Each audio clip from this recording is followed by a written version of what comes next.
Good afternoon to all. I welcome you again. I know our morning session got extended for a few minutes, maybe 10-15 minutes. So we did not get that break which we are expected. But we have to start with that. Our expert is joined already, and I have made him the co-host. I would request JAYAKRISHNAN sir if you can come on video, that will be good for us, sir. Yes, sure. I'm just trying to fix it. Yeah, sir. Please take your time, sir. No issues.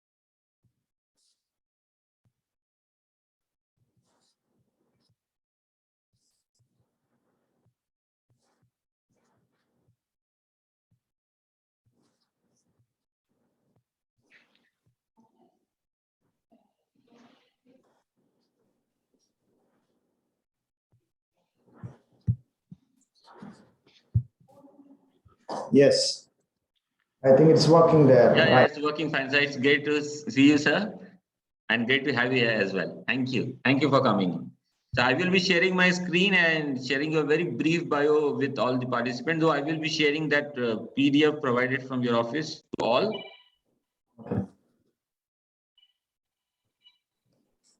So give me a second.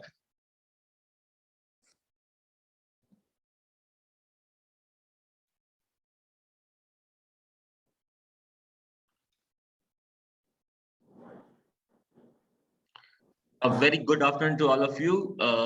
We are in the session 2 of day 2 of leadership and excellence. A need in the era of disruptive transformation, a theme for our faculty development program lined up for 5 days from 3rd Jan to 7th Jan 2020.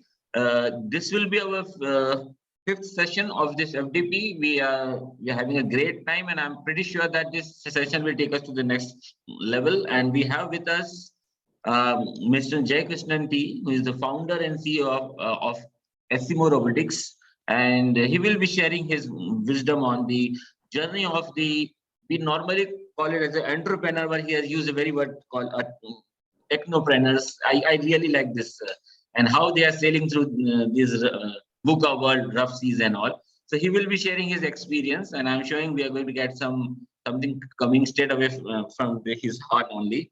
So he is a founder and CEO of ASIMOV Robotics Private Limited, a company provides solution to advanced robotics and AI.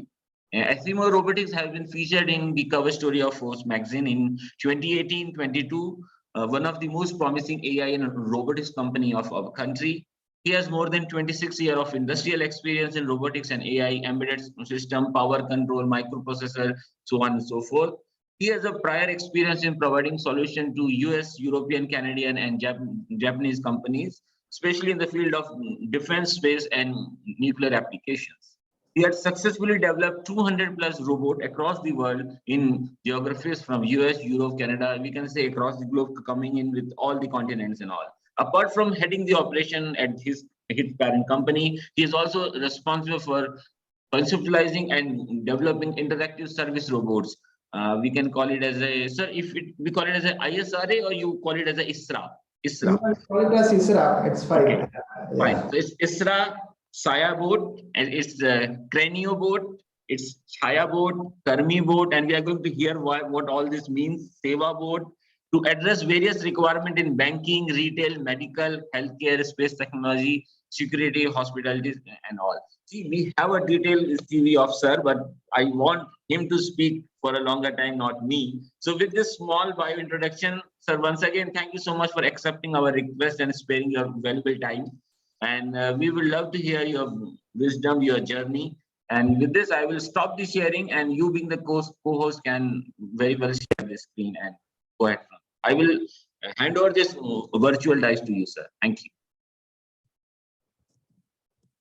Thank you very much, C.V. Raman Global University, especially to Dr. Manoj Kumar Gopalia, as well as Professor Shivmanjri, all of us, all of you, those who have organized this wonderful conference. Thank you very much for the nice introduction, and wish you a happy new year to all of you. Let me share the slides first. Let me try sharing it. Okay. To start with.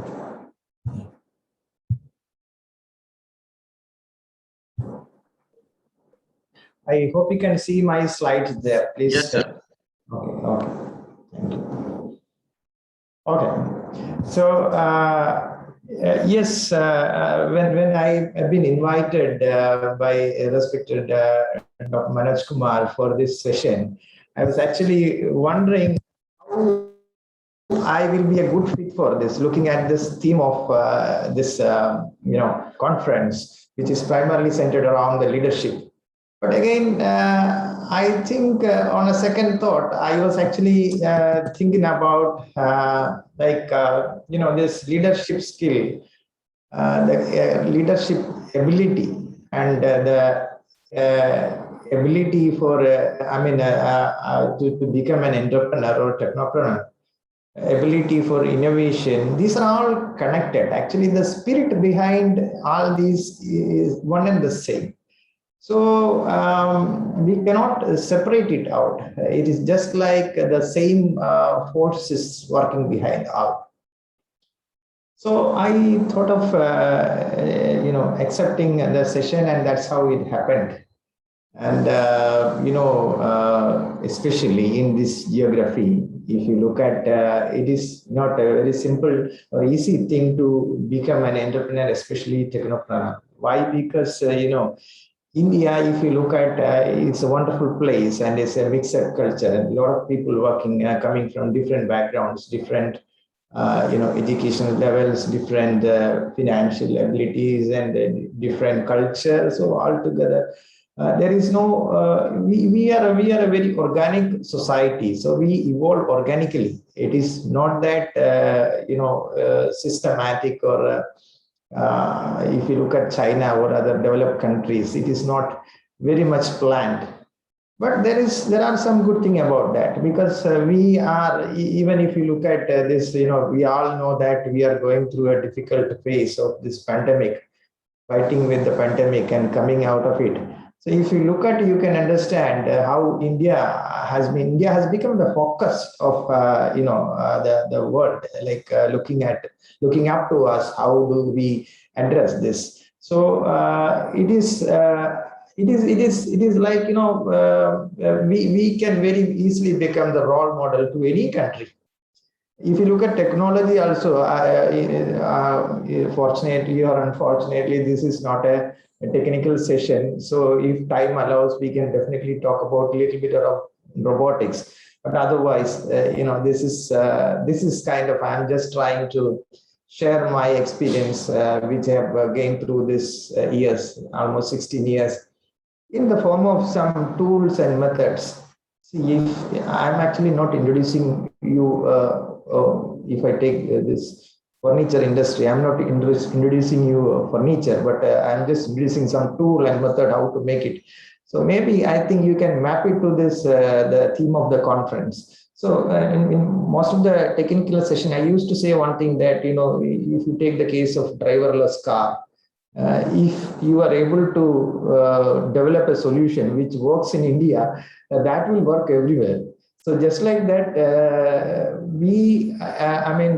budding entrepreneurs or technopreneurs, once if we successfully complete this journey through this rough sea, you will be successful everywhere. You know that most of the big MNCs and company heads and CEOs are Indians.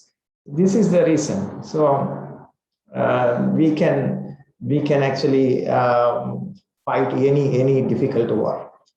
So basically, when it comes to this, how do we connect?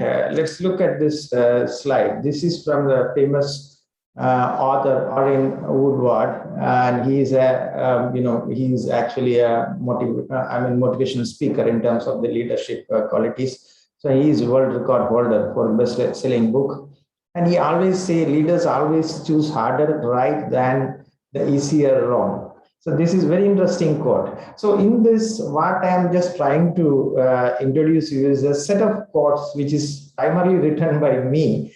Why? Because through these years, when I learn things, when I experience the bitter truth, I used to write some quotes, and I used to keep it as there is an application. So in that, I used to write quotes.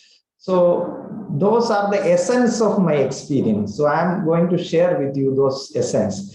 So this is a good thing to start with. This is from, of course, Ryan Woodward. So he says the harder right, we have to choose the harder right to become a leader than the easier wrong. So this is very interesting. He says the harder right. It is not that you just do the hard work, you will be a good leader, but you have to do the right thing as well. So doesn't matter if you do the most difficult thing or the sailing through the first sea, but there should be something that makes sense for you, like what is your journey, what is your aim, whom do you want to become. So like that, there are a lot of questions you have to answer. So I think you cannot just think of doing the most difficult thing. You have to also do the right thing. So it's a very good message. So most of almost all leaders are able to, are warriors, are capable of, fighting the odds. But not all warriors are leaders on the other way. So just to start with, this is one thing I would like to share with you, because, we actually, when you think of addressing problems, the main thing that we have to understand is that, human mind is very complex. See, if you are not able to manage your thoughts and emotions, let's talk about in your organization, if you run an organization or if you are planning to run an organization. So there will be a lot of problems. Every day is facing problems, managing problems. So in that case, you get to have responses from your, from your staff, from your customers, from those who are interacting on a day-to-day basis. You get responses, right?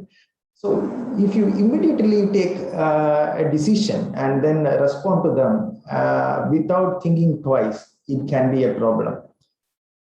There is a famous philosopher whose name is George Gurdjieff.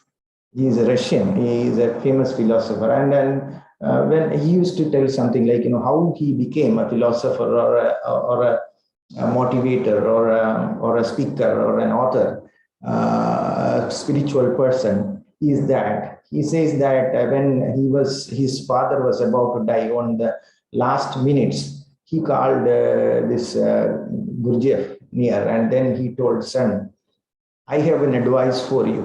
It is nothing that, you have to wait 24 hours before taking a decision or responding to somebody. I mean, if, you may come across just like this many problems, and people will respond in different ways. All people are not same. So you should take at least 24 hours before giving a response back to them.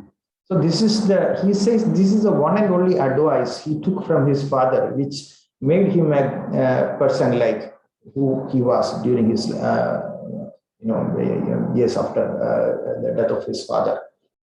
So just like that, if you are not able to control your emotions and thoughts, then it is difficult to manage people. So you look at your thoughts and emotions as a third person, and they are just simply flowing. When you sit alone, who can sit without thoughts? It's a very difficult. Only maybe enlightened people can sit without thoughts. So when this comes as an impulse, you just wait for 24 hours or until you get settled down, and then only you have to respond. So this is a very important message. So this when I was going through that, I understood that this is very useful for a leader that he can practice in his professional life. Another thing which I wanted to tell you is that, one second. Often, I've been talking to many youngsters, entrepreneurs. So they say that, okay, I don't have this. See, if I start a company, I don't have this, I don't have that, I don't have the right capability. I don't know. I'm not a person who understands this engineering, but I have an idea how to do this. So like this, a number of persons, I don't have I don't have the DNA, in short. So what they think is that there is some deficiency in them which makes it impossible for them to start something. See, this one thing that we all should understand is that every human being is same, genetically same. Like, they have the same number of, 100 billion neurons, and they have 2 arms, 2 eyes, just like that, 2 ears. Most of them are, one and the same, excepting for some handicapped people. We'll come to that. So then what they are lacking, and when they are born, they are open, just like an open book. So they themselves think about them in a very subsidized way. So please understand that from my experience, I can say you, I can guarantee you that every human being is one and the same. The only difference is that how do you look at how do you look at the opportunity? How do you adapt yourself to fit with an opportunity or a problem? Every problem is an opportunity, right? So it is just like that. So that's what I want to share with you from this slide.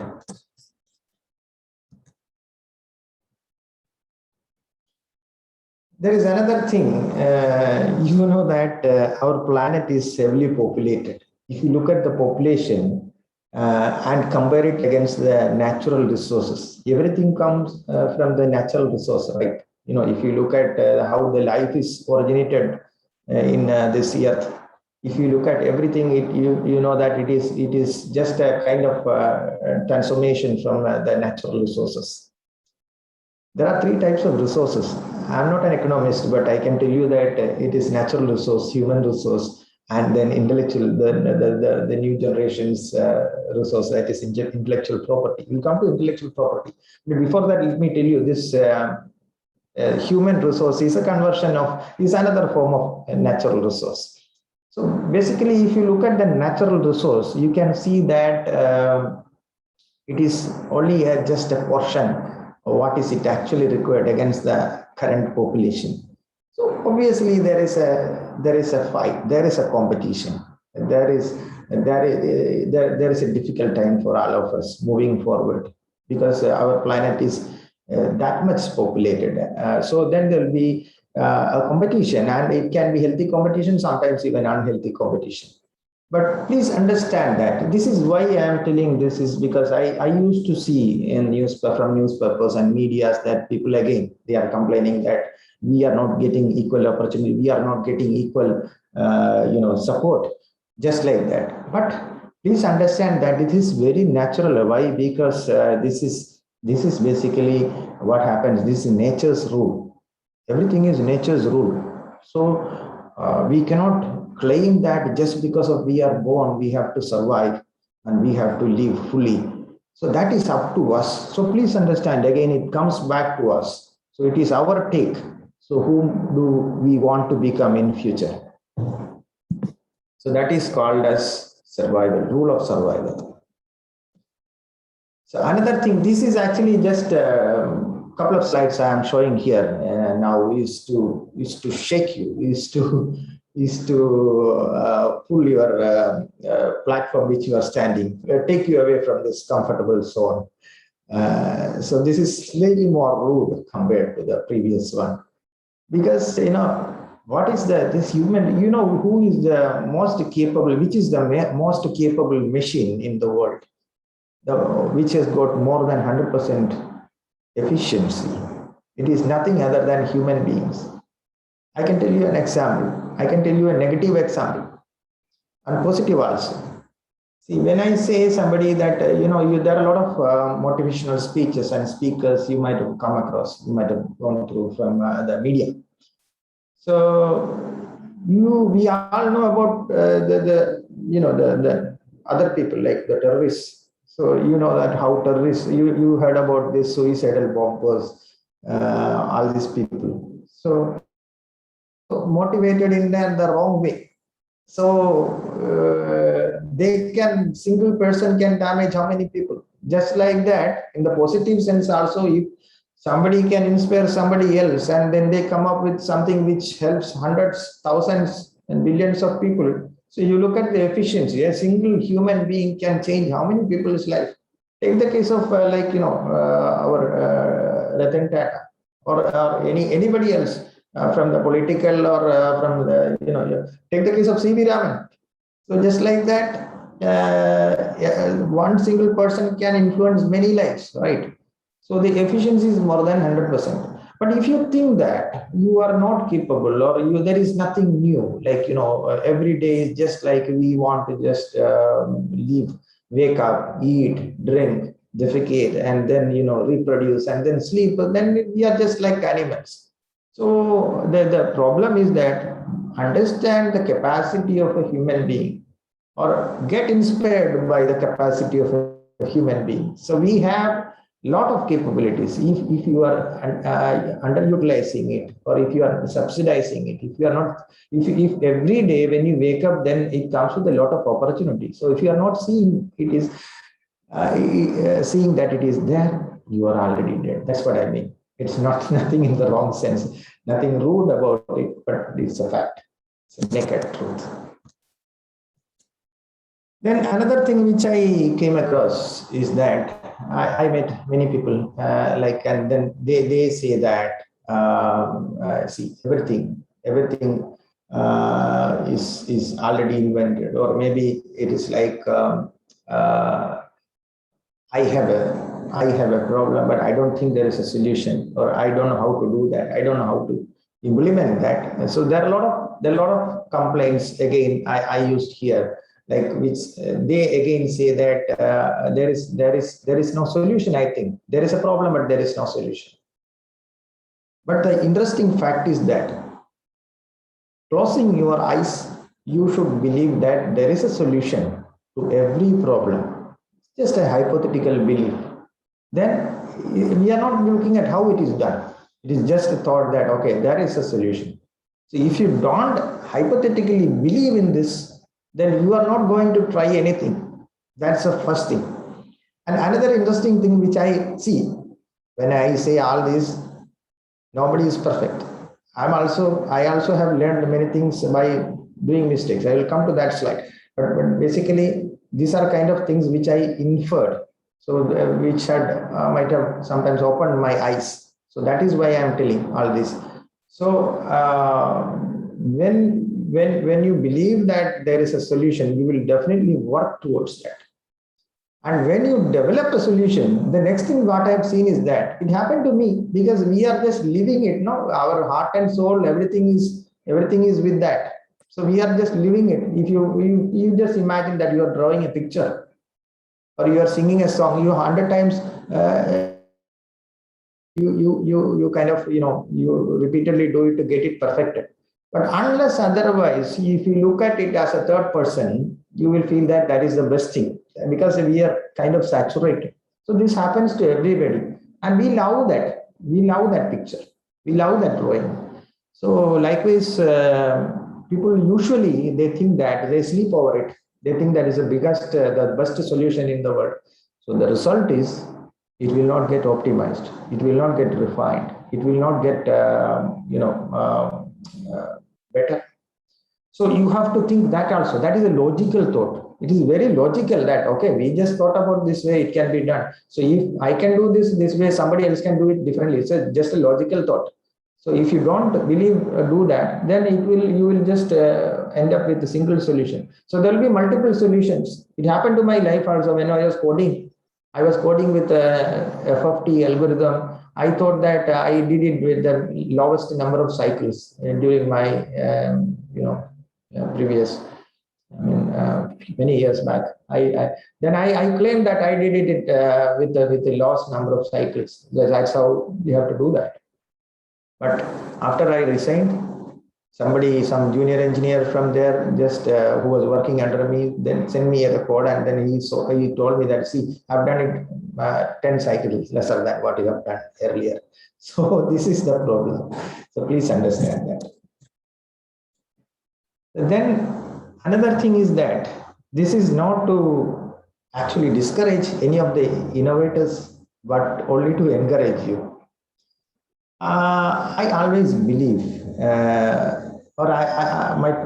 my perspective is that everything is already there in this nature. Everything is there. Starting from a simple wheel to a rocket or whatever, it is already there in this nature. So we are the only people who, what we are doing is only that. We are going and then we are exploring and then identifying it is there and claiming that we have an invention and we patent it. And then I was actually talking to somebody about this concept. And then he immediately asked me, then you tell me what is an example, like, okay, wheels are there. We use extensively for all automobiles, everything we use wheels, one of the earliest invention. So you tell me which is the example in nature of wheels. 1 minute I was stuck. I was thinking, yes, that is true. I cannot see an example from nature which is equivalent to wheels. Then immediately I understood that, see, everything is like that only. Starting from, atom, electron, neutron, or any smallest particle, to all celestial bodies, it is a sphere, and definitely the wheels is a cross section of sphere. It's just an intersection of a plane and sphere. So everything is that only. Everything, the movements, everything is circular.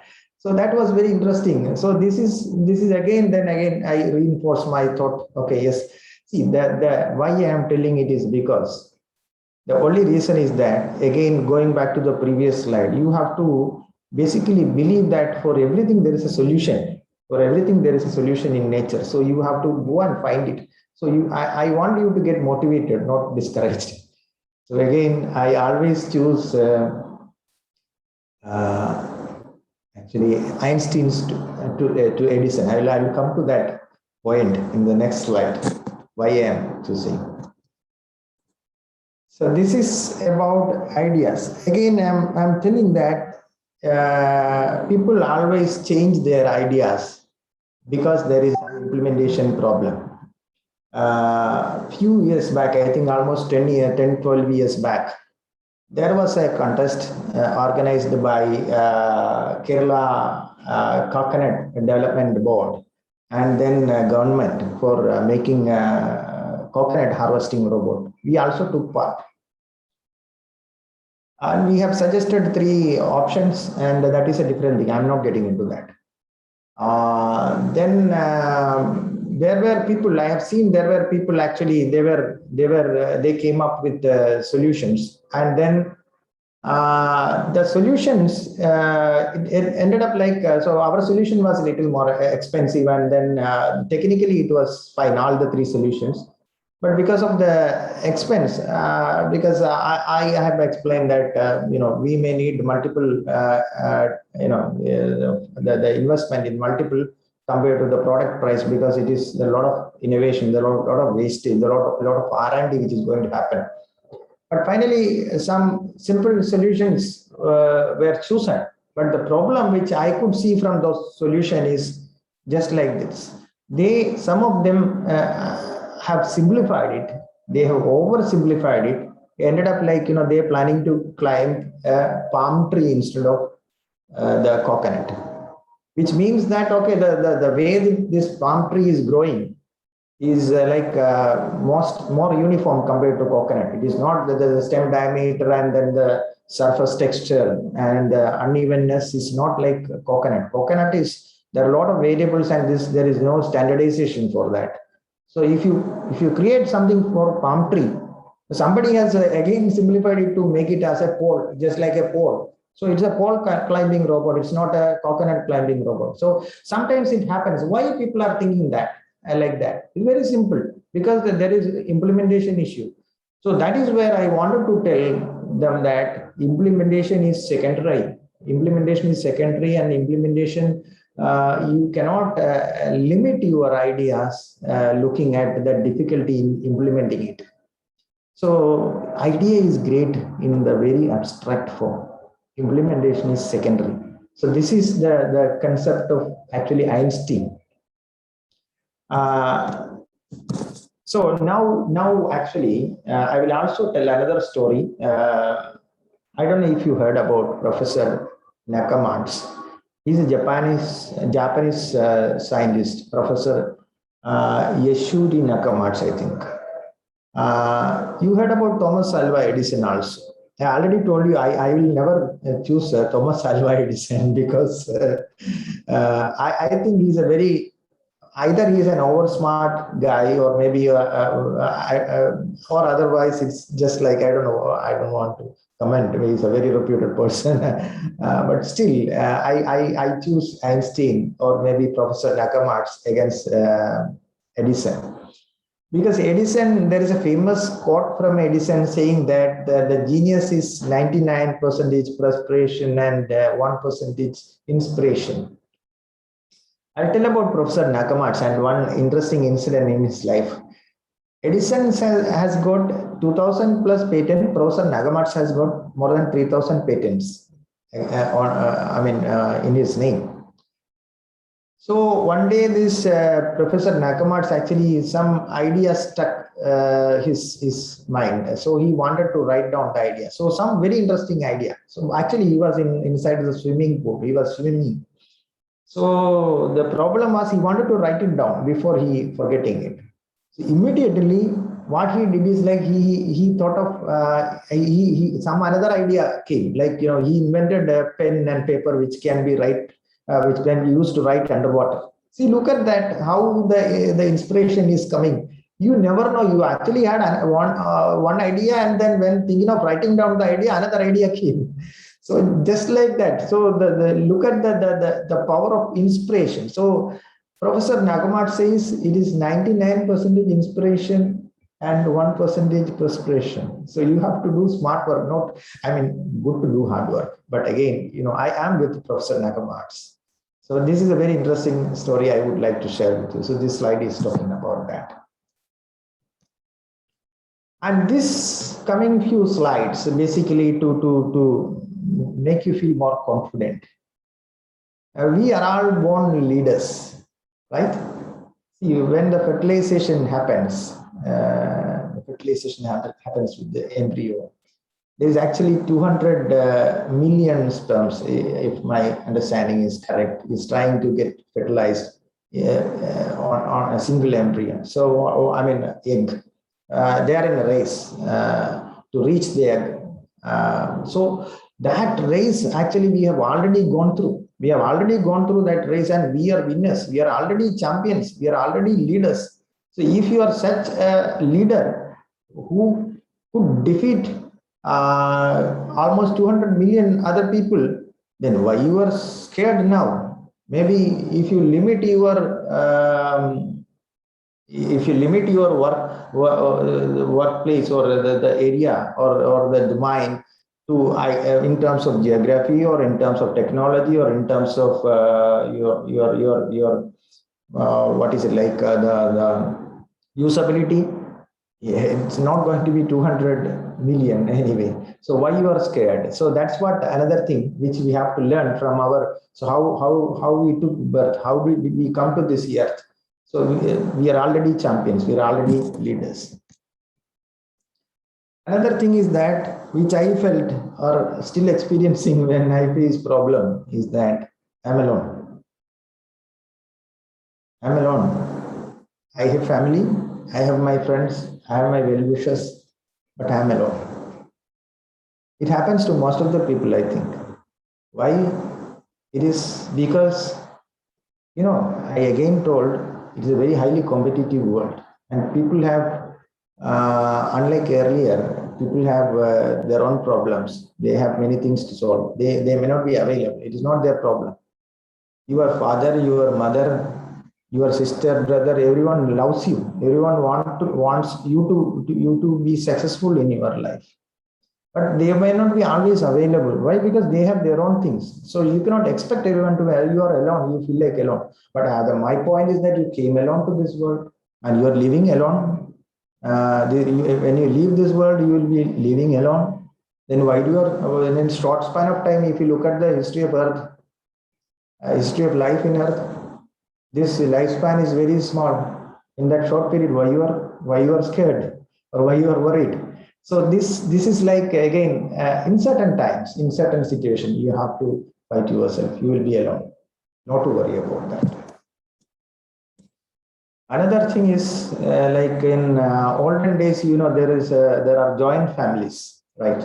Joint family is like, father, mother, and their siblings and their children, uncle, auntie, grandfather, grandparents, and then they all live together. So the one of the good things about the joint family, there are good and bad, but still let's talk about the good things. The good things is like, this joint family is always a cross-section of your society.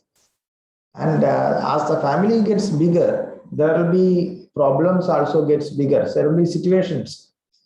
Even in our nuclear family, if you look at, we sarcastically say that when people exaggerate things, we sarcastically say that it's just a storm in the teacup, right? But if you are able to solve a problem within your family, within your small family, then that's a very good platform for you to learn things.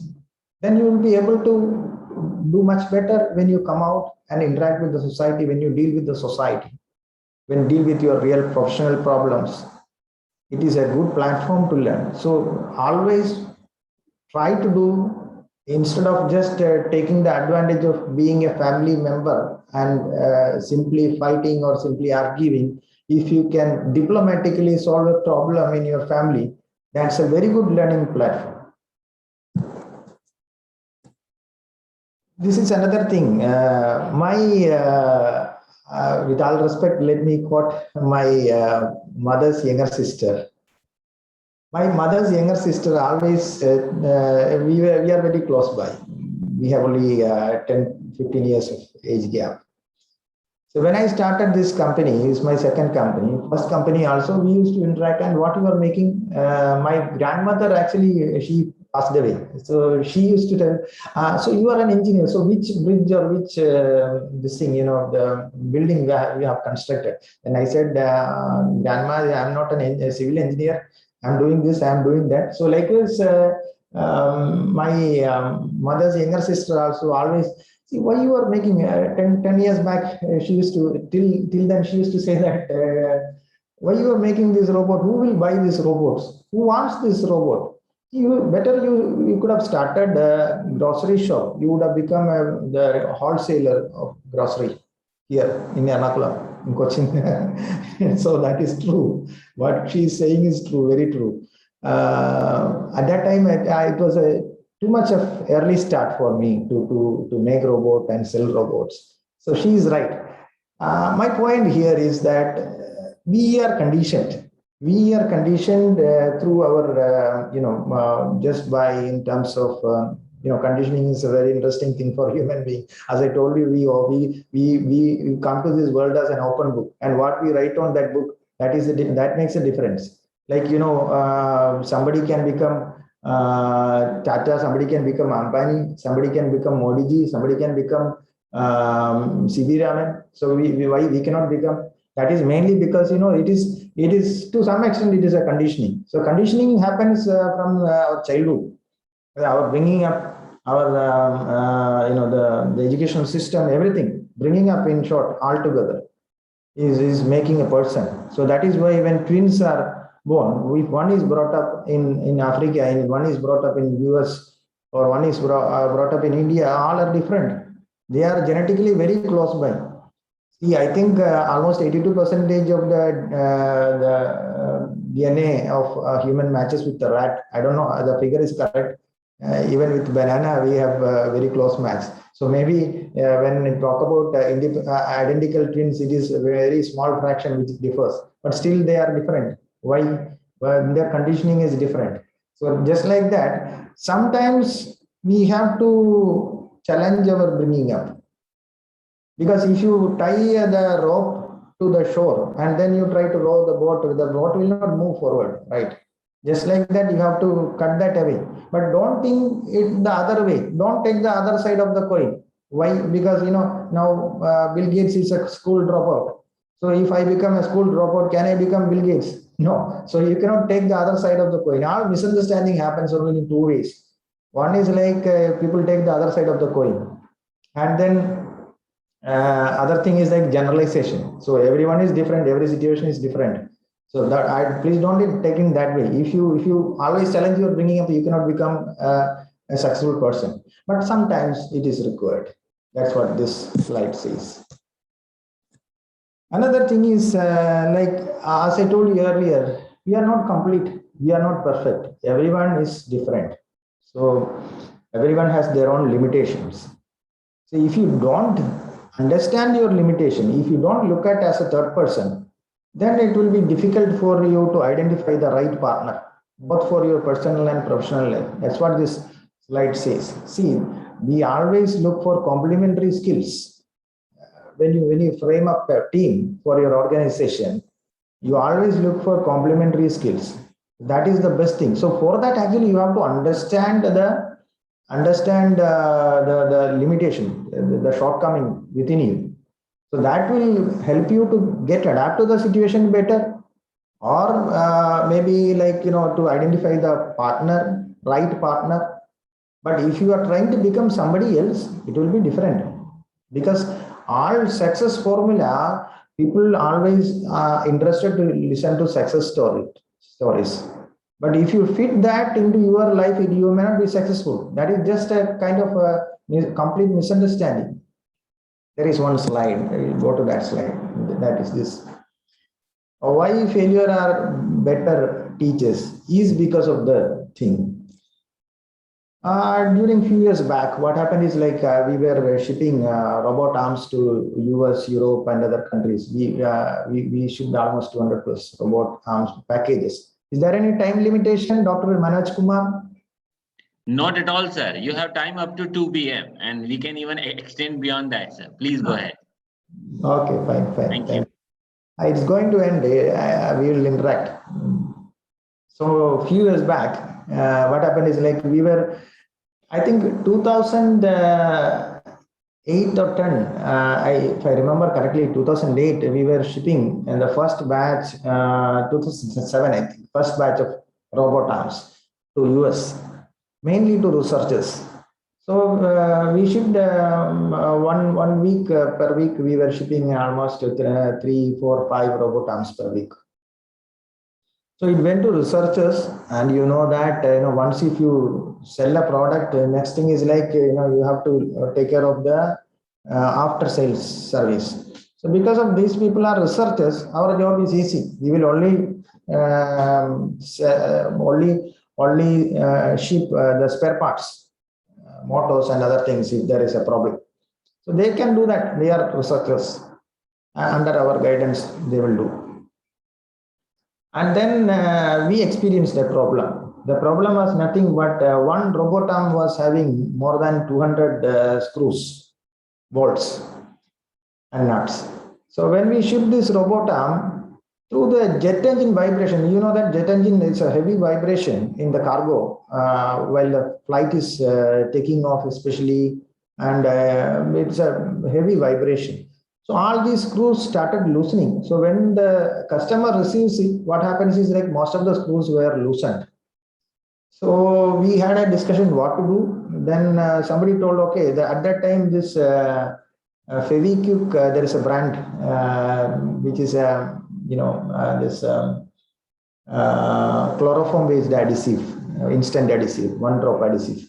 So somebody told, okay, at that time it was named as Anabond. So somebody told, okay, we can apply Anabond. So then next batch onwards, we applied anabound to all these 200 screws. Then we shipped. And it went well, everything was intact. And immediately what happened is like after a month, some of the customers reported that, see, there is a problem with some motors. Or maybe I have to change the motors for better torque, but I am not able to unscrew this. So we immediately identified the problem. We got shocked because, all the robot arms which were sitting there, that was unable to be maintained. Like, the service maintenance was impossible because we applied anabound. So what we did is like we have to call back all these robots back and then replace with the fresh unit. It was a big failure or maybe what is like a difficult time for us. And we replaced and we were in losses, big losses. And then we understood that, okay, this has to be intact, same time it should be repairable. So we have there was a special facility in the motor to self-vibrate. So we initiated it, we enabled it, and then we recreated the vibration, not in jet engine frequency, but very good vibration and very high amplitude. So we saw that the screws without this anabound getting loosened, and we identified, and then we applied Loctite, and we identified that triple to Loctite is the ideal thing. So it stands this vibration, but when you apply extra pressure with the screwdriver, it comes off. So that way it is sold. So we never make that mistake again. So we apply Loctite in almost all robots that we make. So that is why I'm telling. So if you make a mistake, that mistakes is a better teacher, because it says if you do this, it will be a failure.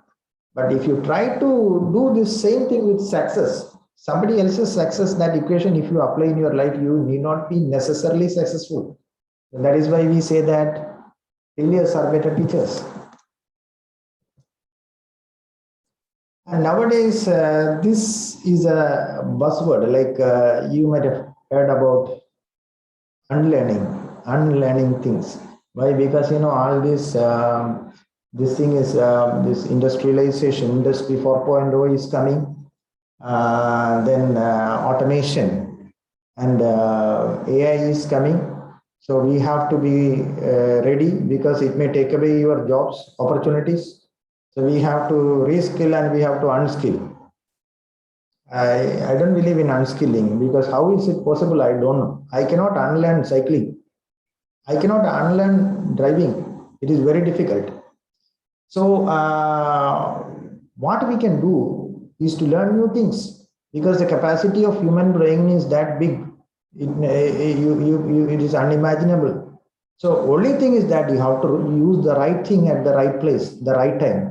So sir, I just got this point. What you said, how can we unlearn, is something hit very hard to me. It's quite a deep thought, sir. But don't you think this concept has come in just because something which you have learned previously is hindering your future learning? That may be the reason this concept has come in. Unlearn what you have learned so that you can learn something new. Behind it is correct, but the term is not correct. Yeah. So what should we do to encourage people to learn new things? It is because of their baggage of old things they are not doing it. Correct. Yeah. That is what there are. See, the main problem is the mental block. Because for example, I will say that some people they think that I am born with this skill, or I am born to do this job. So that is the problem. It's a mental block actually. So they have to come out of the four folds. So that can be a problem. That kind of people, that kind of mindset is a problem. Then when AI and robotics and automation comes, is actually a problem that we are facing. Then facing in the sense post-COVID, pre-COVID, it is different. That's an interesting story. Before COVID, people were looking at robotics as something which takes away job. But post-COVID, at least 3 out of 10, if in a joint discussion, may raise this as a problem. We don't want robotics. So somebody had told me to say, then you take a gun and shoot me down. because I have no job in the coming. So just like that. But post-COVID, it is not that they started realizing, okay, how robots can be helpful. That's a very interesting thing that we'll discuss. So my point is that it's a mental block which we have to come out of, because we can learn new things. That is the only message. But unlearning is unlearning. I think is no. There is enough space in our brain, or enough possibilities, enough neurons to get interconnected. So then there is no point in. You can always learn many things, but yeah, we have to choose. We have to make the right decision. Another thing, I will show you something. You see this. This is my laptop chargers socket.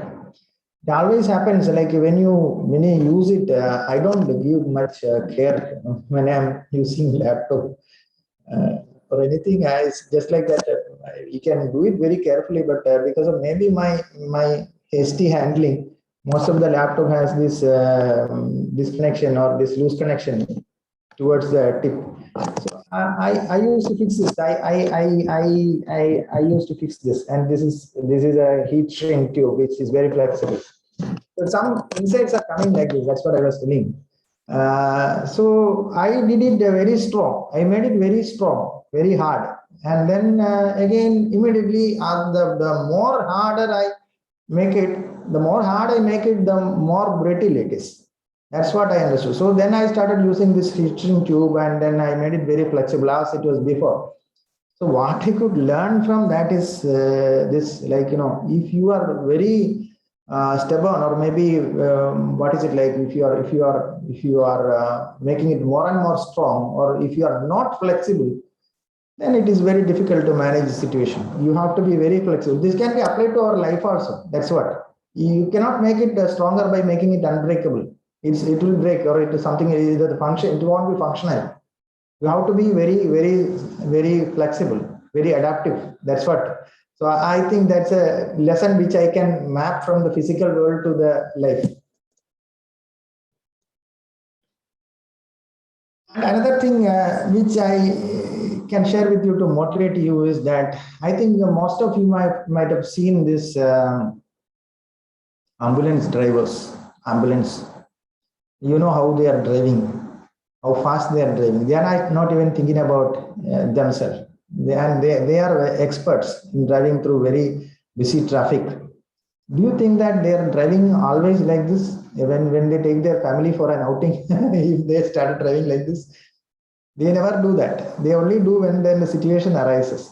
Just like that, I think most of you might have seen this Animal Planet, Discovery, Animal Channel, all these things. And at least some of you might have seen that this, wild animals, the animals, when they are attacked by this lions, and then this leopards and these superior animals, then how do they react?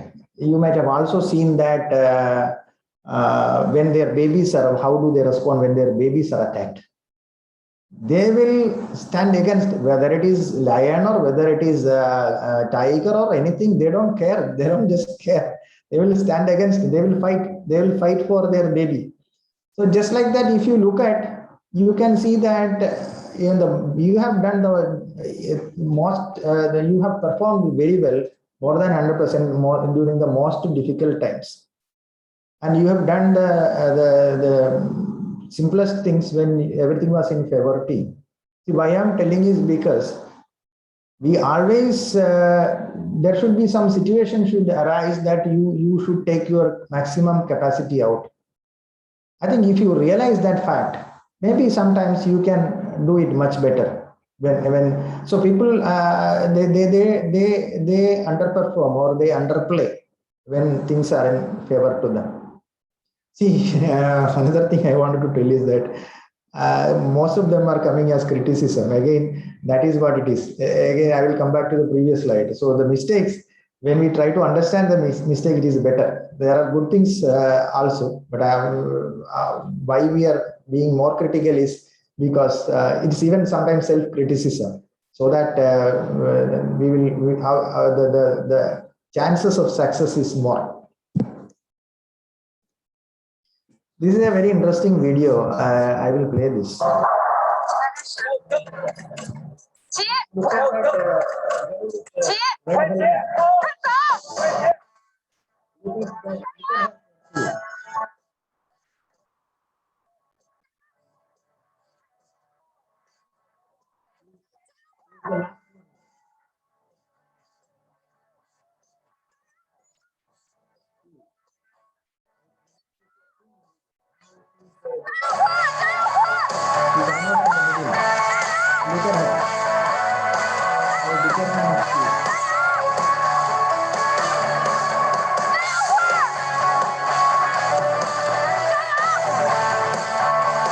Look at the glass.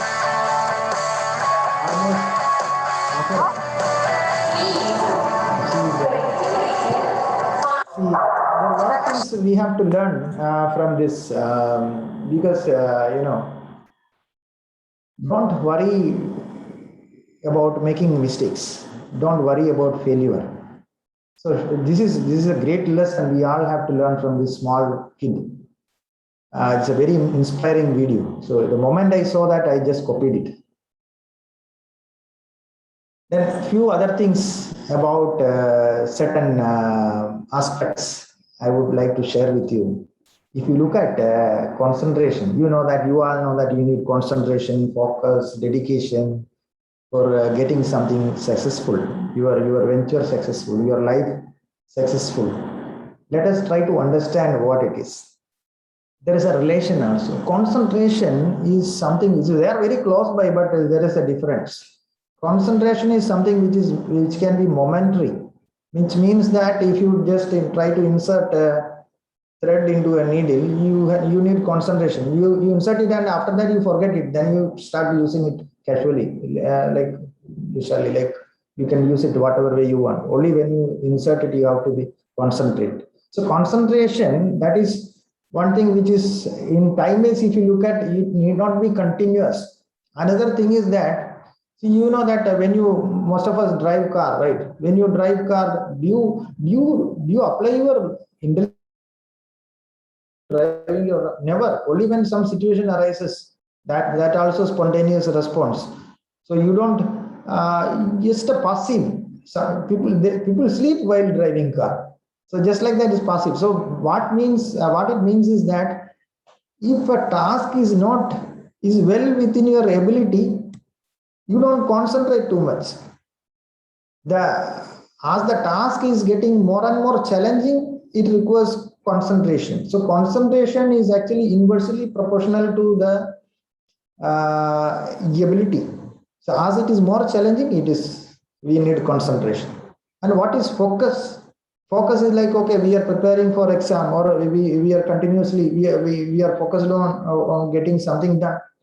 But it is again like it's a learning phase. Focus also, but one problem is that focus should not be. If there is a expectation, then you cannot focus. For example, if you plant a tree, you plant it very carefully, but tomorrow if you pull out and see whether roots have come, then what is the result? Just like that, you always look at the expectation. When your mind is always pulled back, okay, where I will reach, then you are losing focus. So you, at least for that moment when you are learning or when you are trying to do something, if you need focus, this thread you should detach. You should not worry about what is the result. This is something in Gita, I think Bhagavad Gita also it is there. So you should not worry about the result. When you focus on that. And then dedication. Dedication again in time ways, in the time axis, it's a long-term process. You will, whatever failure which comes in between, whether it is short-term or long-term, if you have dedication, you will work until the result comes. So when you mix focus with passion, so passion, why I am saying passion is because passion is a very interesting thing. You don't need anything else. You don't need money to start a business. You don't need a facility to start a business. You don't need anything to do anything. You need only one thing. You should be interested genuinely in that. That is passion. And that's the last slide. I think so. If you keep the passion in your driving seat, then you will definitely reach the shore because you don't worry about anything. You don't need anything. And I have a question. I have a question to you, which we will discuss in the interactive session. Do you think a technopreneur or entrepreneur is made or born? This answer is in the picture itself. And with that, I am entering the session and I am open for questions.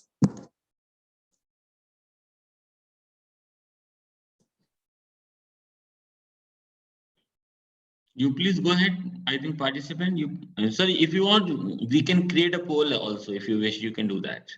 If they are okay. But so I will do it for you, sir. Because we have to go through the answers, or maybe polling is fine. Yeah, but I have to give choices for them. Okay. There are two choices. Okay.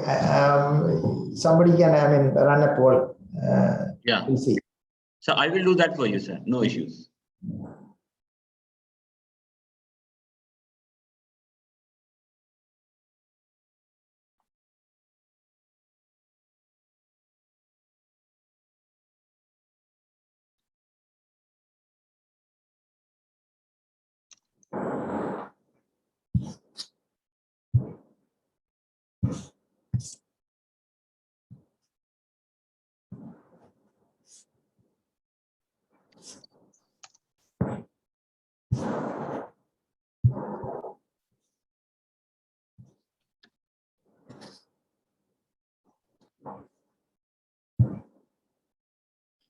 So shall I close this presentation? Because if you have seen the picture clearly, then I think I can close it.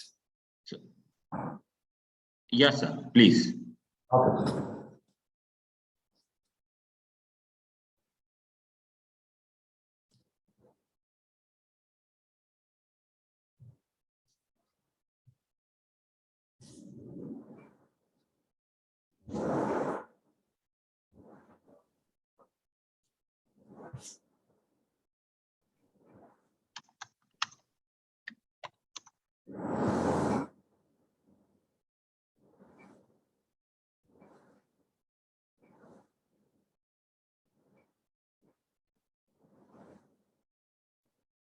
Yeah, please go ahead.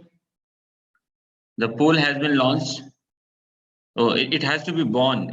Sorry for that because I'm doing it very fast. It is born in place of N. It has been printed M. Let me do the changes. That's fine. That's fine. And I also wanted to say that if anybody has a different answer, please type that here. That yeah, also in the chat box you can do that. Yeah. Please feel free. Those who have taken part already, I think I request them not to type. That is not fair.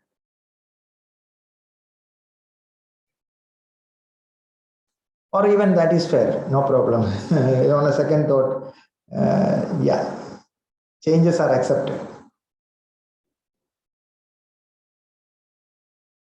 80% are saying some made.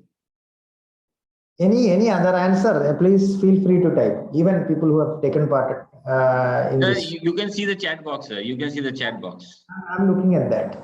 They are conditioned to be. Yeah. You think about the picture and then give your answers. If you have a separate answer, please feel free to give it. Okay, we'll run this poll one more time. Okay, I will do that.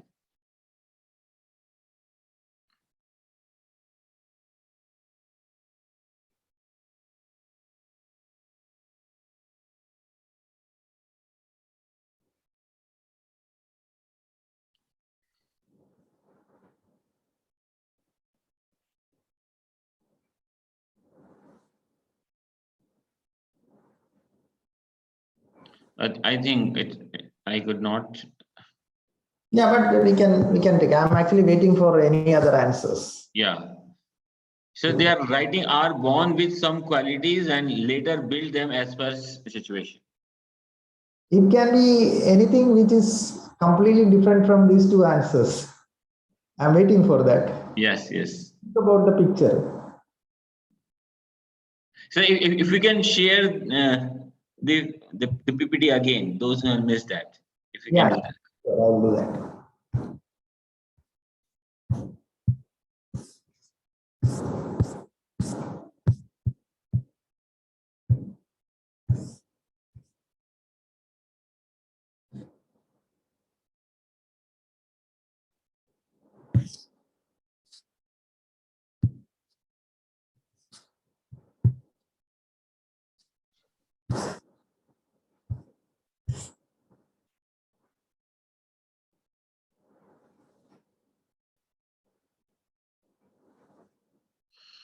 So I think Shreya is writing that technocrats are grown.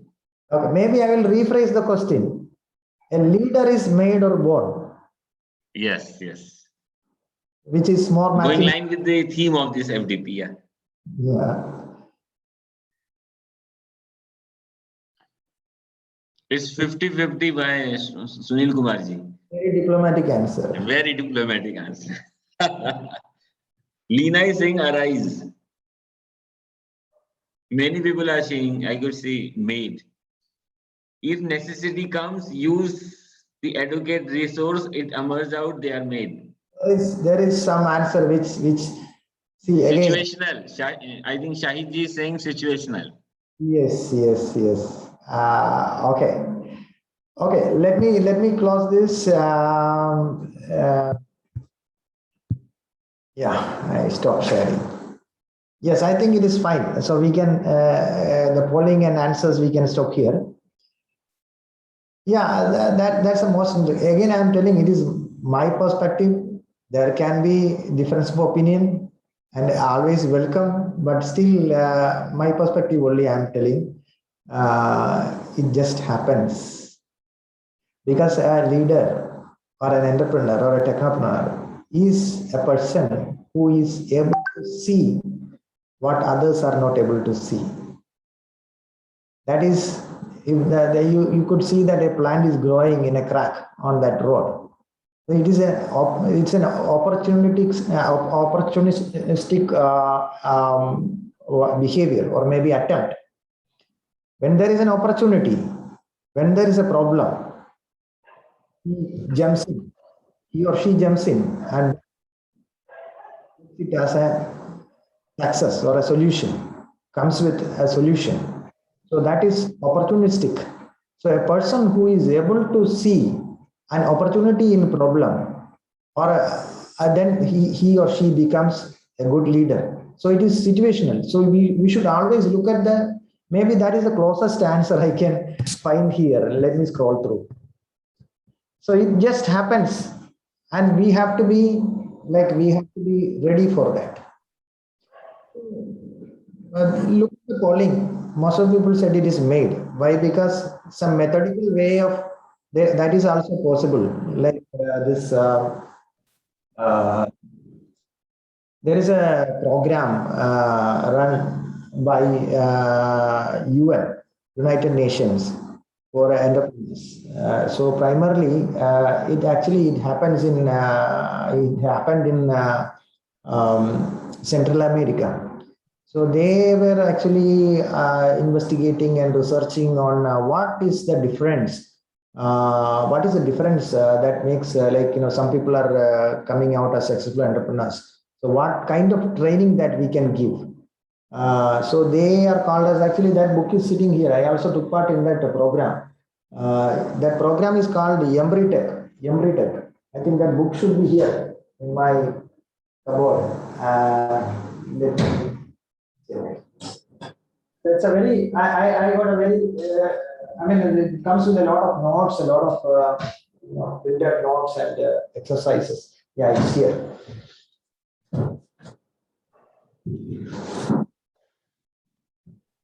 Yes, let me pull out. Yeah, this is that. So it was in 2016, I joined this program. So then what they did is they have done many experiments. They have done. So then ended up they found that if you change your behavior, then you can be more successful. They have done many programs, but they were not successful in making successful entrepreneurs. But finally they understood that it's all related to behavior. So if you condition your behavior, you can be successful, and then they became successful. So I agree with those who have voted for entrepreneur is made or technopreneur or leader is made. I agree with them, but the main point is that the true leader finds an opportunity or a problem and see an opportunity in the problem. So that is that is the change. So it just happens if you have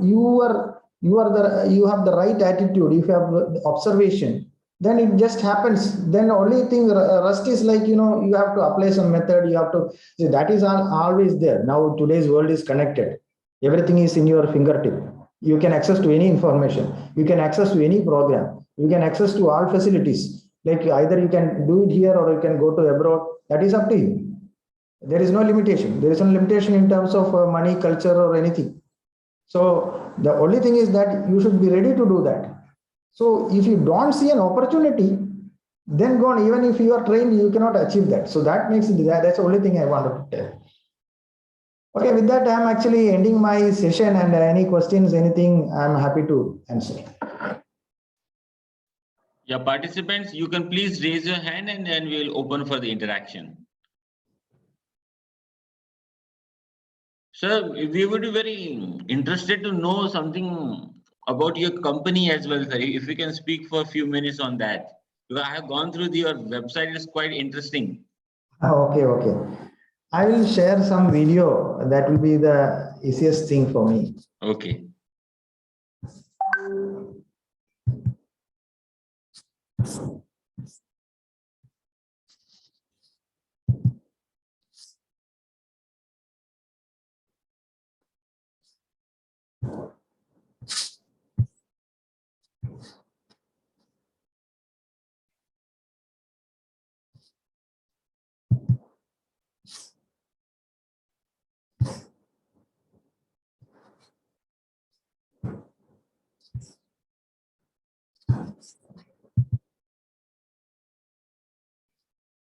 Where do you live?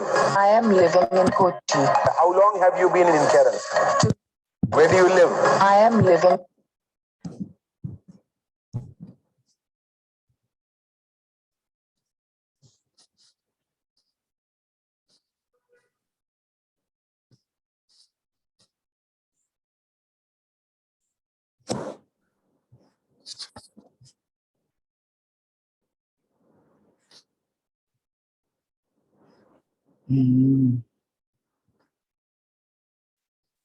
Somehow that is not getting shared. Give me a second.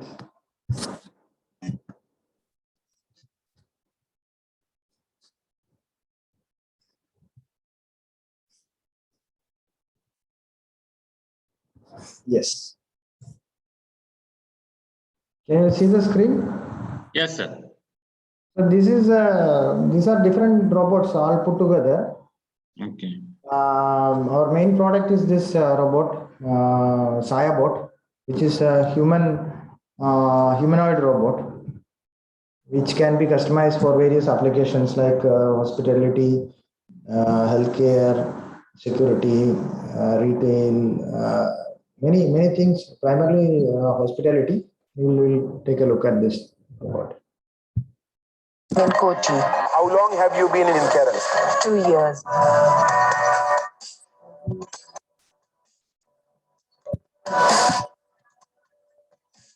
This one we launched the first robot for banking lobby management 2017. In fact, this ISRA, which you have seen from my bio, was launched 2013. That is the first Indian humanoid. But after that, there was a long gap because, as I told you, the market was not ready for this product. So then, 2017 January, we launched Saya first version as for the banking lobby management, and then 2019 we have to wait for another 2 years to get another sales. So this one is actually working as a sub inspector in Kerala Police, lady sub inspector. So as you step in, she will approach you, or you can approach her. Then you can get your queries answered related to the procedures inside the police station or police headquarters. And then she will print a visiting pass for you by taking a picture and collecting your details. And you can give feedback. And she will, nowadays, she is also capable of screening. Almost all robot does COVID health screening. That's this. We could take this robot to Honorable Prime Minister during an expo at Gujarat. So he spent a couple of minutes with the robot.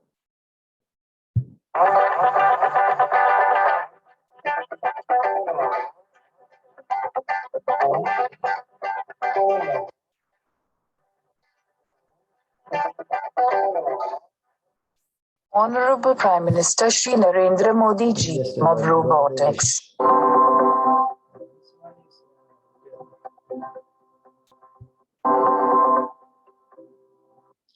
This is another robot which we have developed for COVID patients during 2020, March, April. This is for managing patients inside the COVID ward for dispensing food and medicine. So there are two, it not only does that, it dispenses food and medicine, and it also kind of collecting trash from the patients of the used items. It can be mask or plate, and then it disinfects in the return journey so that you can safely handle it. As it comes out, it will be disinfected. And then it also has got telemedicine. You can establish telemedicine call to talk to the physicians and other caregivers outside in case of any requirement.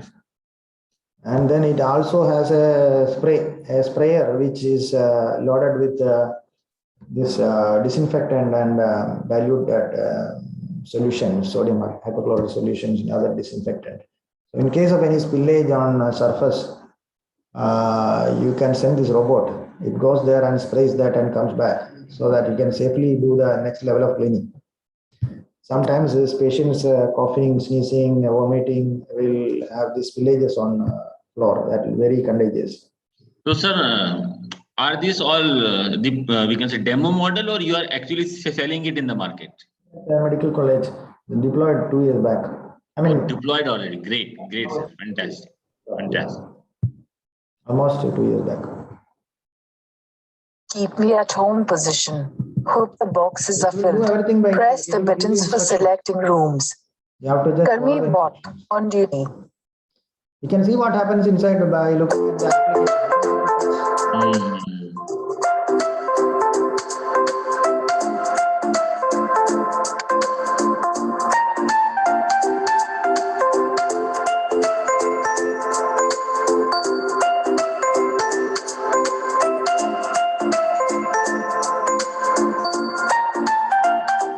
Please take the food packet for room number 1 from the tray. If needed, caregiver may contact you over Skype. Else, you can talk to me for 2 minutes.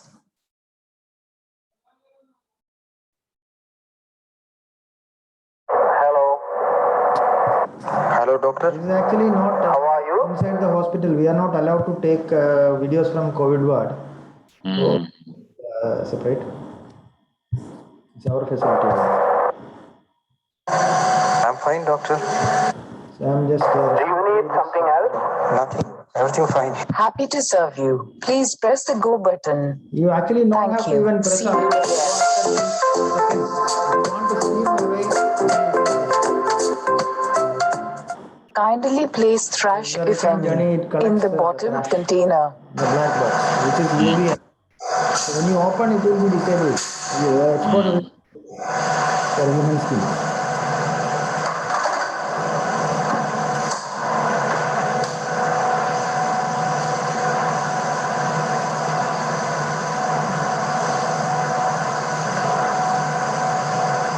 UV disinfection started. Please don't open the tray.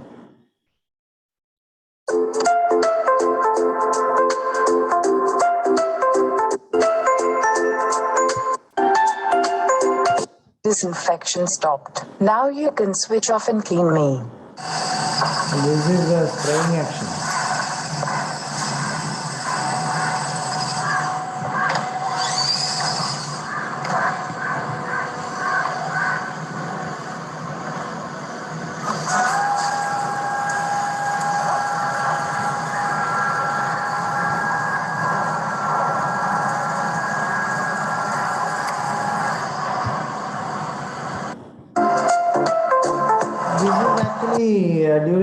initial days of COVID, then people were not having the correct information. There were a lot of fake news spreading through social media and other media. So we deployed 2 robots. One is for dispensing mask and educating them about the personal and the social hygiene. Another one for answering their questions. So 2 robots we deployed. This has been captured by BBC and reported by Dr. Shashi Tharoor. And we got a lot of international coverage.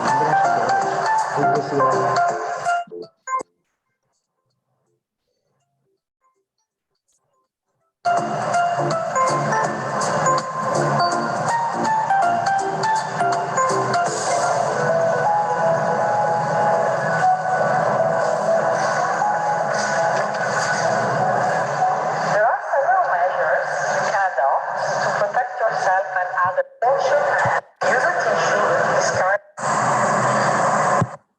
The most recently discovered coronavirus was Hi, hello. Please position in front of the camera to check your body temperature. We are using gadgets fitted on the robot hand.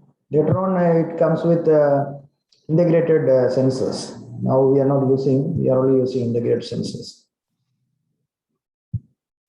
Is measured as 100.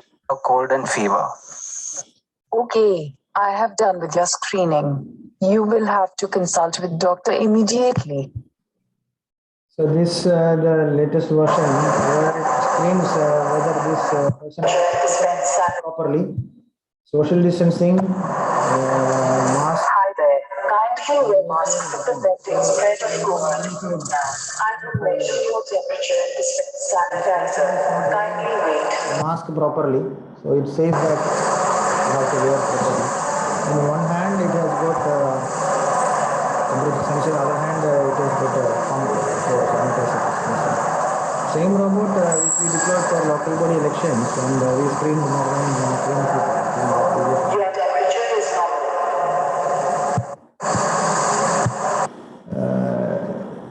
Show you another video. Great, sir. It's fantastic to see all the products, sir. Just So, one more. yes, sir. Just one more I will show you. Yes, sir.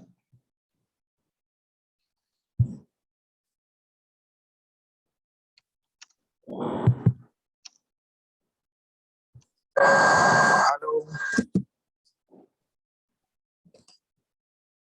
In fact, there are 2 more I will like you clean.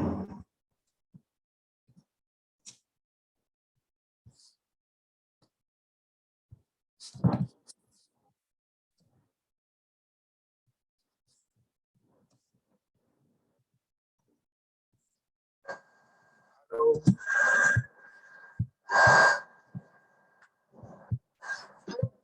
What can I do for you today? What?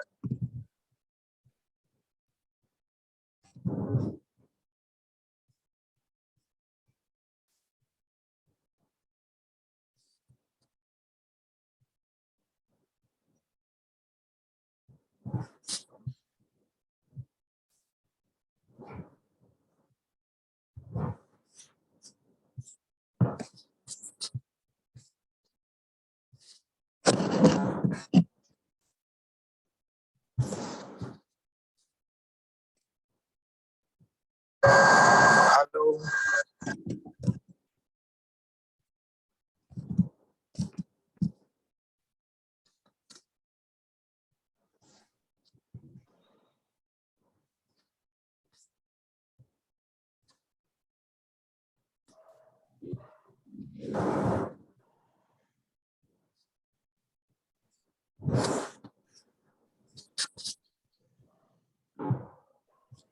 Somehow it is not coming up.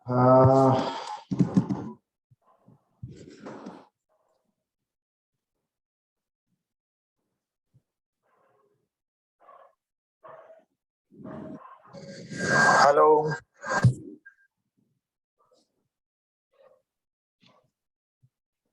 So, are you trying to share it? Are you trying to share it? Sorry? Yeah, I will show you another video now. Okay. That is not coming.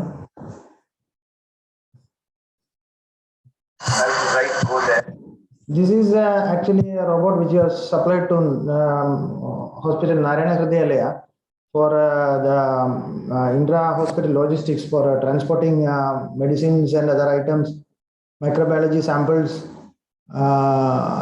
back and forth, and other consumables back and forth between ICU, pharma store, and operation theater.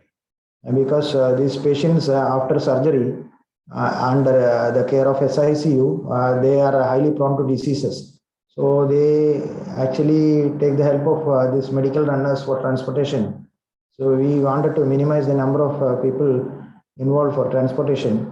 And pre-COVID itself, it was a requirement. Now post-COVID, it has become a pressing requirement. So we are using miniaturized ambulances kind of thing for transporting these things back and forth. This is actually from hospital. This one is allowed.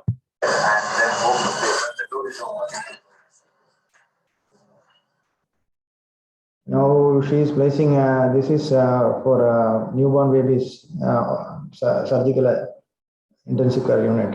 So she is placing some samples, and it takes that sample and goes to the laboratory. Goes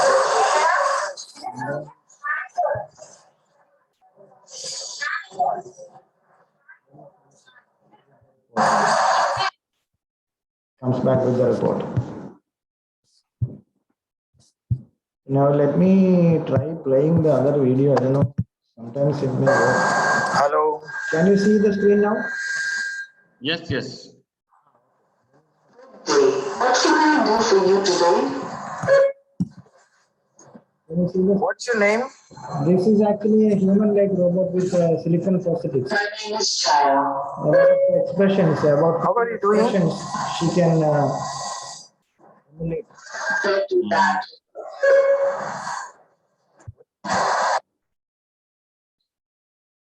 Oh, that's nice. First, this is the first version. No. Can you sing me a song? Twinkle, twinkle, little star, how I wonder what you are. Up above the world so high, like a diamond in the sky.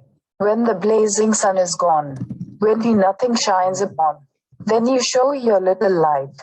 Twinkle, twinkle, all the night. That was a nice song. Thank you. Don't mention it. So I think that's a very long video.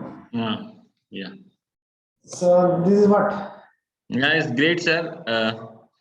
It's wonderful to hear your insight regarding leadership. At the same time, after seeing your products and all, we are quite fascinated. And our institution is also planning to start some BTech program in this area. So we will be in touch with you on this occasion because we need your guidance on that. Whenever we will be making the course structures and all, so we will be in touch surely for that. And the kind of deep thought you have given, sir, the quotes are quite thought-provoking. I can really tell you, the one thing which we all can take away is that leaders can neither be born or made. It is you have to pick an opportunity for yourself and for your organization and become a leader. If you can't pick an opportunity, if you can't grow in that movement, then you can't become a leader. That's the biggest thing you have given to us. Wait for the opportunity, look for it. And that's the risk. Fantastic. So you can see the chat box, it is flooded with all the good comments and all. People are actually appreciating your work, the kind of support you have given in this pandemic time. I really agree. We appreciated this robotics only after this. For Sorry? sure. I think Dr. Shiv Manjari wants to come in. Yeah, ma'am, please come in.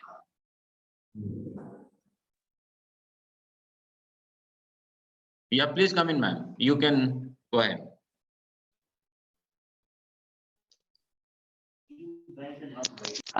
Am I audible? Yes, yes. Okay, a very, very good afternoon, sir. And it is always a pleasure to listen to you, JAYAKRISHNAN, sir. And there are so many information and so many learnings to take away for the day and for the time to come.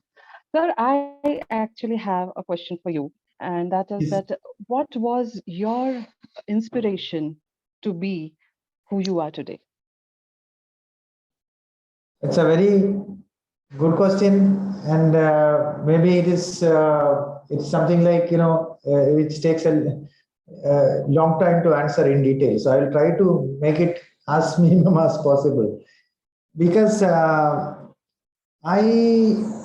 really wanted, truly speaking, I really wanted to do something different.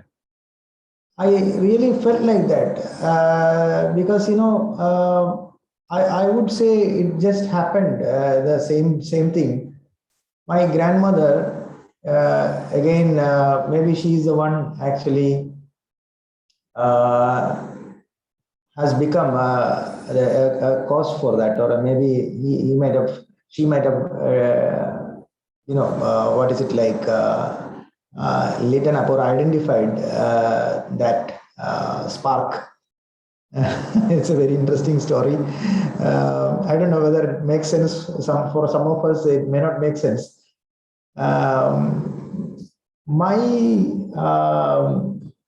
She actually created, inculcated, or she actually cultivated a feel that you are a different person.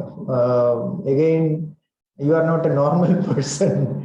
See, that's what my birth, I don't know what you call it in English. In Malayalam, actually, I have the same that constellation, this thing equivalent to Arjun, the Puranic character Arjun. So she used to, we call it as Utrita. I born that particular date. So she was telling me, like, you are actually same this thing constellation. So you have, so you should be someone who is capable. See, this is like, what you think about yourself makes the difference. So I started thinking, I'm Arjun.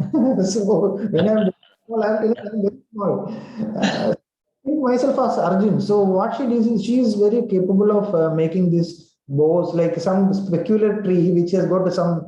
So she knew how to make it. So she gave me that Gandiva, this something like she made it. She is very skillful in making. So what I did is like I used to have these arrows with bamboo, this thing, and I have blades. My father used to shave, and I attach it to the tip, and I started sending arrows, thinking that I am something unusual. I have to do this. I have to learn this archery. So that there is a change that I started feeling as, okay, I may be this guy. So what I'm telling you is that it's very funny. It may appear as very funny, but my point is that when you feel that you are something unusual, you are born for this or born for that, then things started working towards it. Like, you feel like, see, to every human being, I am telling that after having, I actually do a detailed study on this. We all have got 100 billion neurons connected to 1,000 other nearby neurons firing at 100 hertz. And then we have each neuron is made of microtubules, which is again 10 power 9. So it is a kind of bipolar protein. So our capacity is exactly same, but the thought process, see, someone should ignite it, or it should situationally get ignited. Like you feel that you can do something. So that becomes the turning point. For me, this worked. And then when I go to my primary school, I was actually, there was a teacher. Actually, he was very, like, he also identified that, okay, he spoke to me like I was taking part in science exhibition, making things. I was not interested in my studies compared to this. I was more interested in making things and something which is moving. So it gradually happened. This teacher actually, he helped me a lot. Like, he understood that my interest is towards this. So he spoke to other teachers who are taking other subjects. Please leave him alone. He's interested. Don't trouble him a lot. Likewise, I got interested in robotics without knowing the name of it. I will tell you another thing. Everything is situational. I don't know this session. Session. One thing, it is being recorded, and other one, it's a formal session. I'll tell you one more story, and I will end it with that. when I was doing my engineering, I wanted to do robots because 2090, I mean 1998 period, internet came. Our college also was having, internet available. It was very slow, but still was available. So I was passionate about making things which is moving, controlled by electronics. Even before that, I went for diploma and then joined engineering. So I was interested in that. I was not knowing this robotics. So when internet came, I came to understand that, okay, this is robotics. So my mini project was a robot, a wall climbing robot. So I wanted to make something which is most complex. So I identified wall climbing robots can be done.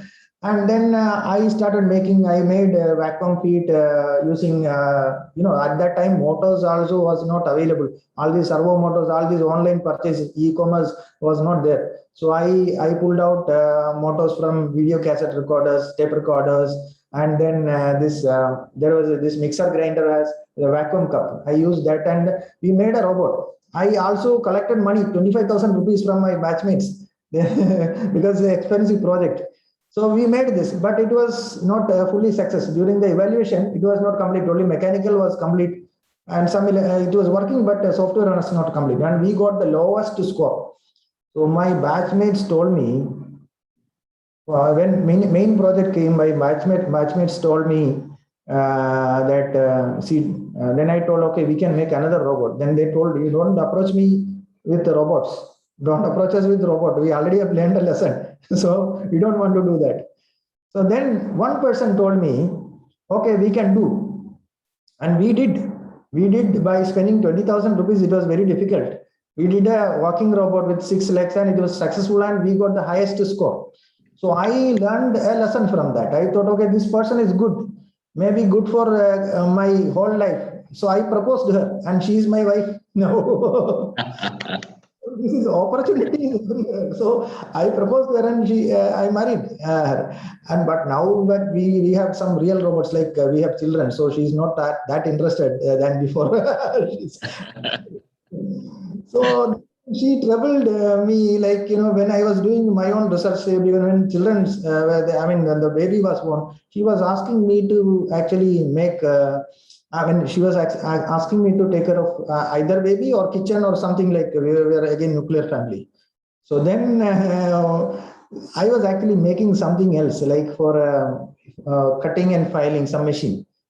I immediately converted it as a cradle. You want to see that video? Let me see if it is there. I don't know. It is 141 in the minutes. Let me see.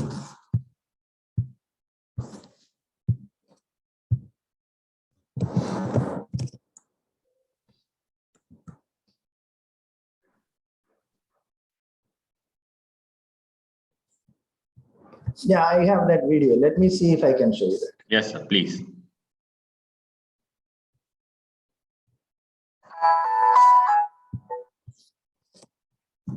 See, some questions actually discuss these kind of answers.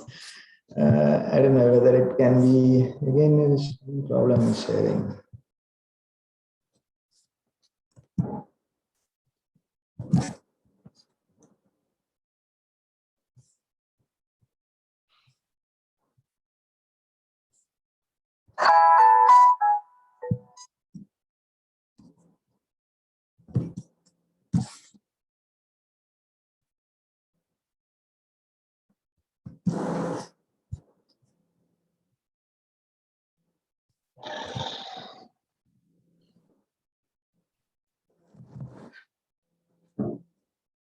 Give me a second.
I think it is only possible if I play some other video and play this. So I'm playing some other video now, and then I can play this. Hopefully it will come.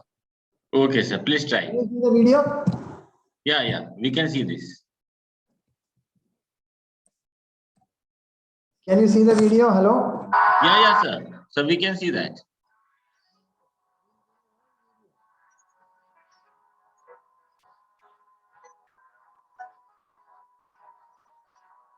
Okay, it's fantastic. So I think you have to unmute yourself. I guess you got muted in the process. Hello? Am I audible now? Yeah. Now it's fine, sir. It's Okay, fantastic. Yeah, understood. So what I did is like I took a normal cradle with a spring, I attached this reciprocating machine, I added sensors, so when the baby moves, it started oscillating. So like this, some trouble is some opportunity. Exactly. So this is how it just evolved. That's my answer to your great question. Exactly. I think, sir, in chat box there is one very interesting query came. I will read it for you. Yeah. To be a successful leader and a technopreneur, one needs to have a succession plan. What succession plan does Mr. JK have for himself and his enterprise? What plan? What was the question? What plan? It is asking for a succession plan. What he is quoting, that to be a successful leader and a successful technopreneur, one needs to have a succession plan. What is your and your company's succession plan? You mean to say that success formula? Succession, who will be coming, how you are looking ahead, what will be the future of your company? Okay. Yeah, there is, but I don't know how he is able to connect these two things. It happens. Like, what it says is like after me. He is asking after me, right? Yes. After me, I have no idea. I'm not worried about that. No, actually, I will tell you, sir. We are in this we can say FDP for more than 1.5 days. So these people have all this thought process. They have just ignited their minds. What we leaders create future leaders. So they are asking in that context. We are seeing you as a leader. Who will lead the company after you? Are you planning in that direction? How you are grooming those persons? Yeah, I will tell you one thing. Now this is the 17th year, and I'm running 49. If I started thinking who will lead the company after me, how do we become successful? If I don't have a market for my product, then I don't know if that is. I would have stopped this much earlier. Now, I think anybody who is working in my company or in working any other company, maybe because when investors come to our company, major part of the decision they may take. They may hire some people from outside also. They can for leading the company. I'm not worried about any position or anything, truly speaking. If they decide to have another CEO, I am fine. My mind is, that's what this. They are asking, are you grooming somebody? No, that's what I am coming to. So it can be a person even outside, I am telling. So within the company, if I look at, if anybody can grow up to this, like, who shows or who proves or he or she proves, he or her proves that more capable or more suitable for leading the company, I should leave the seats for them. I should leave this position for them. I'm okay to do that. I don't care. I don't mind. So that is what I'm saying. It happens. Anybody can be in that seat. Not a problem. So it can be. So I'm not grooming anybody. Truly speaking, I'm observing. I'm watching who can. So that's it. Sometimes it can be our investors' pick, not my pick. I'm open for that. See, I am looking at the coming 3 months only. I'm not looking at even 3 years. I have to work on that when I make the pitch deck. But I don't see, if I have to run the company, If I started thinking too much or worry about that, I don't borrow any worry from future. Great, sir. Great. Fantastic. I would request the participant, if you want to directly interact, you can also raise your hand or you can place your query in the chat box. We have 10 more minutes with us. Anybody who wish to interact with sir directly or wish to say something through chat box, please feel free to do that. Yeah, I think Shahid sir wants to come in.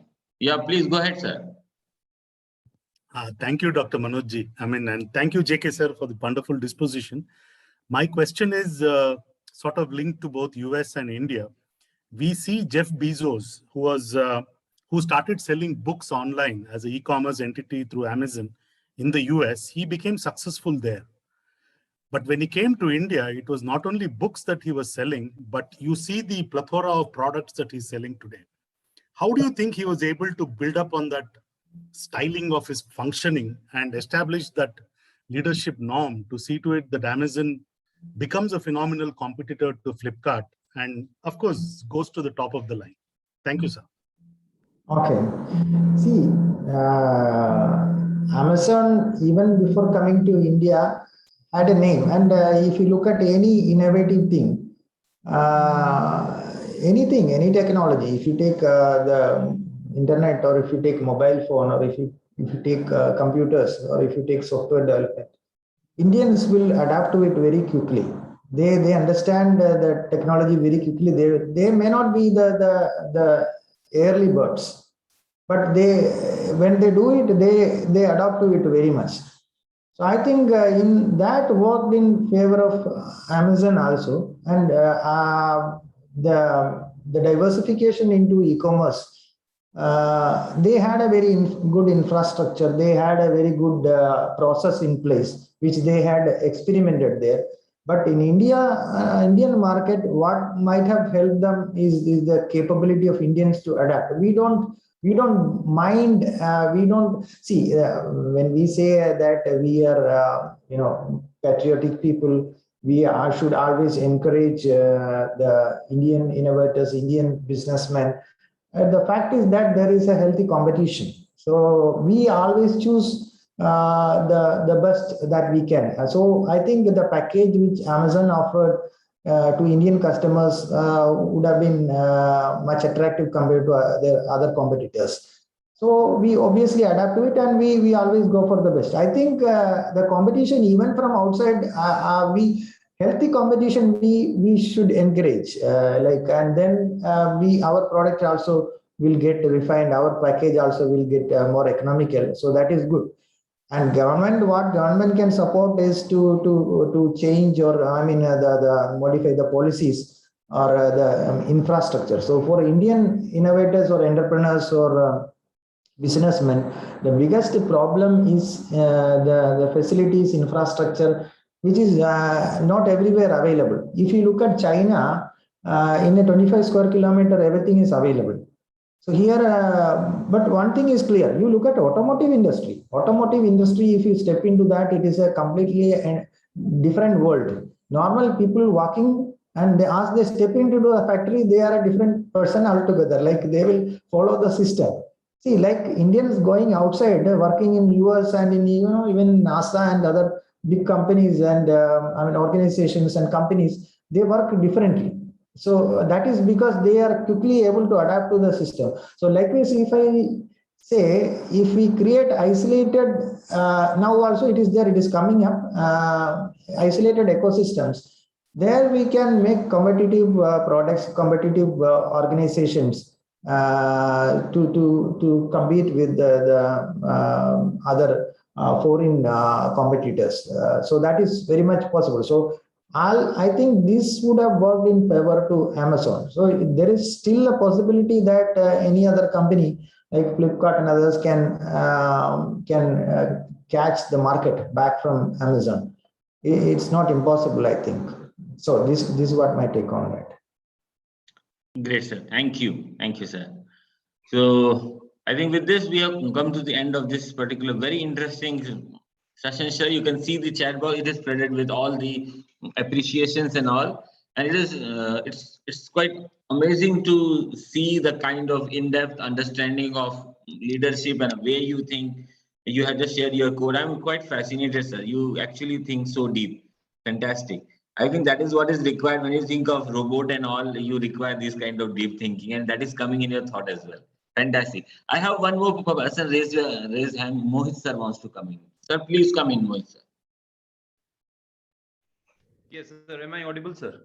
Yeah. Loud and clear, please. Sir, sir, I would like to appreciate you, sir, for sharing so many ideas about leadership and all.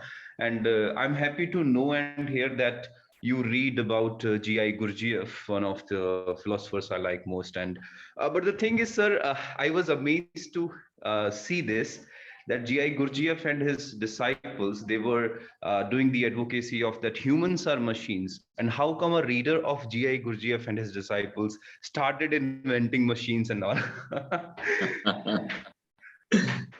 Last part, it was I was missing. Could you come again? Sir, I said that you discussed about G.I. Gurdjieff, Yes. right? And G.I. Gurdjieff and his disciples, they were the people who did the advocacy of that idea that humans are machines. And you, after reading them, started making machines. This is surprising. I want to comment on that. Yeah. Yeah. See, we should be choosy. Like we should take what we want, what is right for us, what is useful for us.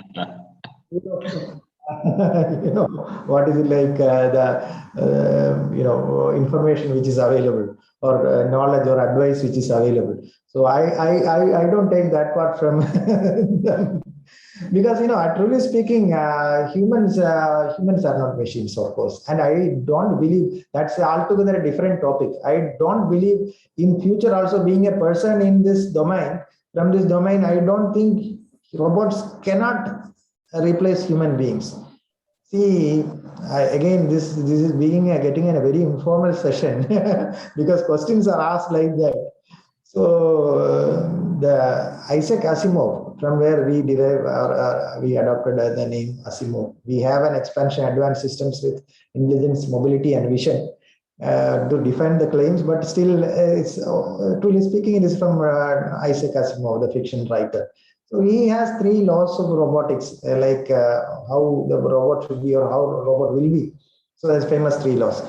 I also have made 3 laws. Okay. So those are like, the first couple of three laws I will tell, that a robot or AI cannot replicate human beings, like a person cannot be replicated.